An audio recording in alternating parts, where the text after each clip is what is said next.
Napakahalaga po ng cross sa buhay natin bilang mga Katoliko.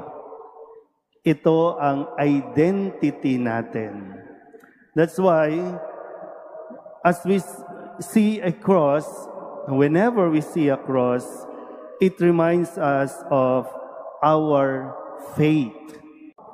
And ang krus ay ang ating kaligtasan. Madali pong ma-identify ang isang simbahan kung ito ay simbahang Katoliko. Yan ay kung makikita ninyo ang krus na mayroong Kristo. Mayroong nakapakong Kristo. Kung krus lang yan, kahoy lang yan, hindi yan yung atin. So, whenever you travel, lalo na sa ibang bansa, makikita nyo po doon, dito ako pupunta kasi ito yung simbahan ng Katoliko. And pag sinabi nga, ito ang ating pananampalataya. Si Kristo ay namatay sa krus. That's why, ito na ngayon ang simbolo ng ating pananampalataya.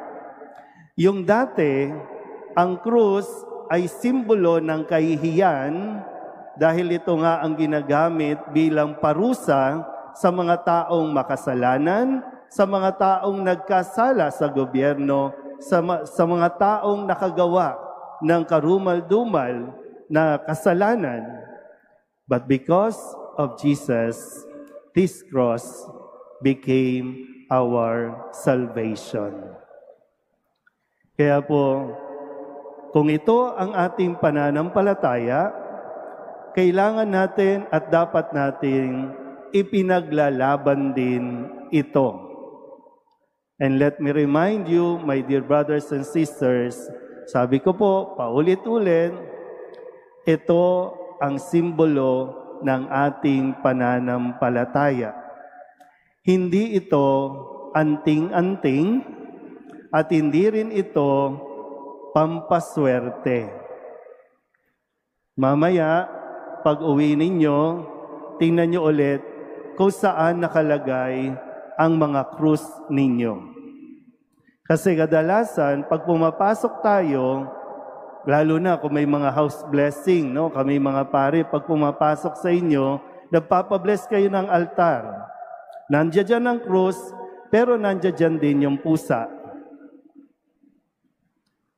Nandiyan dyan ang krus, pero nandiyan dyan lahat ng pampaswerte na naririnig natin. So, sino ka ba talaga? Ang krus ay ang pagkakakilanlan natin. The cross is also our identity. So, pati ba naman dyan, sa faith natin, makukonfuse tayo?